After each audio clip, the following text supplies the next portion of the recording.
राजा शत्रुंजय अपने पुत्र चड़ुक वर्मा के विवाह एक चूहा के साथ करा दी और बोले, तेरा नसीब ही खराब है। तू मेरे राजमहल में ना रहकर अपनी पत्नी को लेकर किसी दूसरे घर में रहना, और उस घर में बहुत सारे बिल हैं और बहू पूरा दिन किसी भी बिल में छुप कर रह सकती है। चड़ुक वर्मा जरा भी दुखी ना होकर बोले, पिताश्री, पुत्र के लिए कन्या ढूंढना पिता का महान दायित्व होता है, और आपने मेरे लिए जो भी कन्या ठीक किया है वो मेरे लिए सही होगा। मैं प्रभु श्री गणेश जी का सेवक हूँ, उनकी इच्छा पूर्ण हो। ऐसा बोल के चड़ुक वर्मा अपनी मूसिक पत्नी को लेकर दूसरे घर चला गया। वहाँ वो शांति से अपना जीवन व्यतीत करने लगा। जब वो कोई धार्मिक किताब पढ़ता था तब मूसिक वधू उसके पास बैठकर ध्यान से सुनती थी। जब वो गणेश जी की पूजा करने ध्यान से बैठती थी तब मूसिक वधू उसके लिए मुंह से फूल लेके आती थी। चड़ुक वर्मा अपने नसीब पर विश्वास करते थे, साथ ही साथ गणपति जी की आशीष और करुणा पर ऐसी आस्था थी। उनकी विचित्र जीवन शैली को लेके कौन क्या सोच रहा है इस बारे में बिल्कुल भी चिंता नहीं करते थे। चड़ुक वर्मा खाना खाने के बाद जो भी बचता है उसे मूसिक वधू खाना खाकर पूरे दिन बिताती है। इसी तरह दिन बीतती है। कुछ दिनों के बाद गणेश चतुर्थी आने वाला था। आसपास पड़ोसियों के लोग धान कूटने में लग गए। मूसिक वधू के बुलाने पे एक दिन सारे चूहे आकर धान से चावल निकाल दिए। गणेश चतुर्थी के दिन सुबह चड़ुक वर्मा अपने सारे भाइयों को नदियों से सोने की कलश से पानी लाते हुए देखा, और ये दृश्य देखकर चड़ुक वर्मा थोड़ा दुखी हो गए।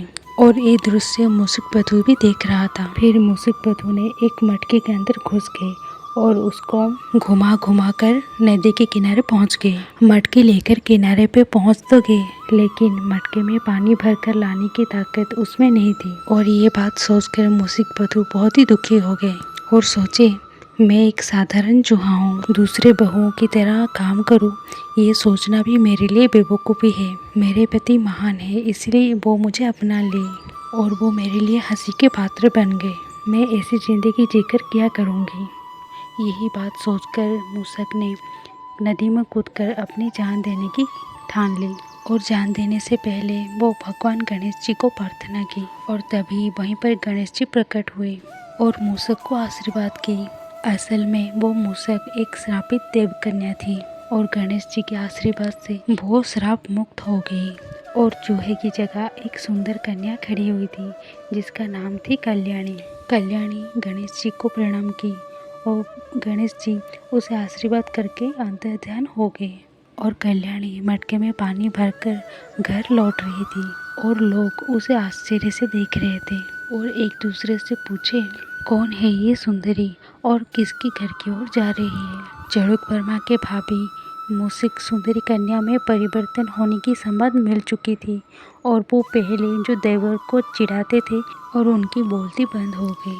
और राजा शत्रुंजय अपनी गलती का पश्चाताप के लिए चड़ुक वर्मा और कल्याणी को राजप्रसाद में स्वागत किया।